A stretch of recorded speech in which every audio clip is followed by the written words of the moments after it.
नमस्कार दोस्तों, स्वागत है आपका आपके अपने channel Viraj B to Z पर। जैसे कि आप सभी को पता है कि आज 12 फरवरी है। आज आरआरसी जयपुर के डीवी स्टार्ट हो गए, कल से मेडिकल स्टार्ट हो गए।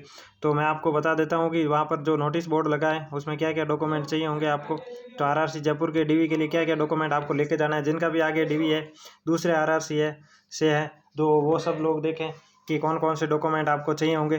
तो मैं आपको बता देता हूँ, क्या पूरा नोटिस पढ़ के बता देता हूँ, एक एक पॉइंट आपको समझाने का प्रयास करूँगा। तो चलिए आप लोग ये पूरा वीडियो ज़रूर देखें, आपके बहुत काम आएगा। तो आगे चलते हैं, मैं आपको सीधे बता देता हूँ कि सी इन RRC 1/2019 के तहत दस्तावेज सत्यापन हेतु अपनी योग्यता से संबंधित निम्नलिखित मूल दस्तावेज उनके 200 पर स्थापित सत्यापित सेट जो निम्न क्रमानुसार तैयार करना है। इनके अलावा कोई भी दस्तावेज संलग्न नहीं करना, आपको ये बताया गया है। इसमें क्या क्या डॉक्यूमेंट चाहिए, तो सबसे पहले मैं आपको बता दूं, आपको 10th की मार्कशीट और 10th का सर्टिफिकेट। और आजकल ये जिनका 2005 के बाद 10th हुआ है उनमें सर्टिफिकेट और ये मार्कशीट एक ही आती है, तो आपको ये मार्कशीट लेके जानी है। उनके बाद ITI की मार्कशीट लेके जानी है और ITI का सर्टिफिकेट जाना है, लेकर जाना है। उसके बाद आपको CCA का सर्टिफिकेट, CCA का अगर आपके पास मार्कशीट है तो आपको मार्कशीट CCA की मार्कशीट लेके जानी है। ये आपको ध्यान रखना है कि CCA की मार्कशीट और सर्टिफिकेट जो रेलवे द्वारा जारी किए गए हैं वो आपको लेके जाना है। उसके बाद आपको कम्युनिटी, जैसे आप OBC SC ST सर्टिफिकेट जो आपने ऑनलाइन एप्लीकेशन में भरा है वो आपको लेके जाना है। लेटेस्ट OBC सर्टिफिकेट लेके जाना है, not older than 1 year form the date of DV. Document की डीवी जो डेट है डीवी की उससे 1 साल से पुराना नहीं होना चाहिए। सभी लोग पूछ रहे थे कि OBC पुराना चाहिए या नया चाहिए, तो मैं बता दूं कि OBC नया चाहिए, पुराना OBC की कोई ज़रूरत नहीं है। आप लोग किसी तरह की चिंता ना करें। उसके बाद अगला पॉइंट है कि आपके for candidate belong to OBC community OBC declaration as per अनुसार 2A ऑफ CN। और आपको CN ये नोटिफिकेशन में 2A में जो दिया गया है वो आपको जो OBC से है वो डिक्लेरेशन फॉर्म आपको लेके जाना है और वो भरना पड़ेगा। उसके बाद वो EWS सर्टिफिकेट, ये अगर वो EWS से है तो उसको EWS सर्टिफिकेट लेके जाना है। और PWD वालों को जो जो उनमें विकलांगता है उसका वो सर्टिफिकेट लेके जाना है। अगला टॉपिक क्या है, मैं अगला पॉइंट आपको बता देता हूँ। अगला पॉइंट इसके अंदर ये है कि एक्स सर्विसमैनों को जो एक्स सर्विसमैन है उनको डिस्चार्ज बुक, जो एक्स सर्विसमैन वालों को डिस्चार्ज बुक लेके जानी होगी। और ex serviceman candidate applicable income certificate लेके जाना है। जिन्होंने 50,000 से कम आय डाली है वार्षिक, उनको EBC सर्टिफिकेट लेकर जाना पड़ेगा।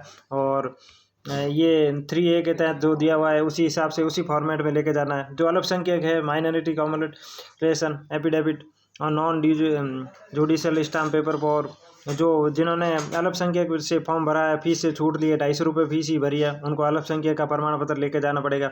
उसके बाद NOC और करंट एम्प्लॉयर, अगर वो अभी अभी सर्विस में है, जो सरकारी नौकरी में है और ग्रुप C में जाना चाहते हैं, वो NOC लेकर जाए। उसके बाद सबसे महत्वपूर्ण है कि आपको आधार कार्ड लेकर जाना होगा। आधार कार्ड सबके पास होगा, उसकी कोई, मुझे नहीं लगता किसी को आधार कार्ड की कोई चिंता है। उसके बाद आधार कार्ड के बाद आपको CBT और PET call letter counterfoil, मतलब आपको CBT और PET में जो आपका कॉल लेटर का ऊपर वाला पेज था, नीचे वाला काट के उन्होंने रख लिया, नीचे ऊपर वाला आपके पास है। तो ऊपर वाला CBT और PET दोनों के समय, जब आपने ऑनलाइन एग्जाम दिया था उस समय का, और जब आपका PET फिजिकल हुआ था उस समय का। एफिडेविट, अगर माइनर मिस्टेक, किसी के जन्म डेट में माताजी के नाम है, पिताजी के नाम में, एजुकेशन में किसी तरह के फॉर्म में मिस्टेक, किसी ने मेल की जगह फीमेल लिख दिया, माताजी की जगह पिताजी का नाम लिख दिया, कोई भी बड़ी से बड़ी मिस्टेक या छोटी से छोटी मिस्टेक है, उसका आप एफिडेविट बना के ले जा सकते हो, आपको बाहर नहीं किया जाएगा। उसके बाद 6 फोटोग्राफ चाहिए आपको। तो नवीनतम जो फोटो है वो आप 6 लेके चले जाना।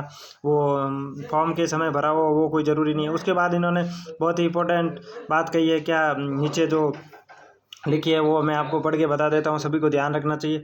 उपरोक्त क्रमानुसार ही मूल प्रमाण पत्र दस्तावेजों को भी तैयार करके साथ में रखें। इनके अनुसार जो इनके मूल है, आपको 2-2 फोटो कॉपी लेके जानी होगी और सब प्रमाणित करके लेके जाने हैं। तो उसके अलावा आपको मूल प्रमाण पत्र लेके जाना। दस्तावेज सत्यापन से पूर्व अभ्यर्थियों को एक बायोडाटा शीट उपलब्ध कराया जाएगा। अभ्यर्थियों को उस बायोडाटा शीट को स्वयं भरना है, हस्ताक्षर एवं अंगूठा नहीं करना है। हस्ताक्षर एवं अंगूठा वीक्षक के सामने करने हैं। बायोडाटा शीट में दर्शाए गए स्थान पर जो अलग अलग पहचान चिन्ह, जैसे कि कटे जले चोट का लगाना है। पहचान चिन्ह में तिल का निशान नहीं होना चाहिए, बाकी आपको पहचान चिन्ह लगाना है। इसी के साथ ये पूरी न्यूज़ न्यूज़ थी। तो मैं आपको बता दूं कि कल से मेडिकल स्टार्ट होगा और मेडिकल से संबंधित कोई भी जानकारी होती है तो मैं आपको बता दूंगा। और डॉक्यूमेंट से संबंधित सभी लोगों के सवाल आ रहे थे, तो यही डॉक्यूमेंट चाहिए आपको, ज़्यादा भाग दौड़ नहीं करनी है। और बाकी जैसे ही DVO के स्टूडेंट बाहर आते हैं तो स्टूडेंट का रिव्यू मैं आपको उपलब्ध कराने का प्रयास करूँगा। मेरा पूरा वीडियो देखने के लिए धन्यवाद। मेरे चैनल को ज़रूर सब्सक्राइब करें। इसी तरह की लेटेस्ट जानकारी आपको मैं देता रहूँगा। Thank you.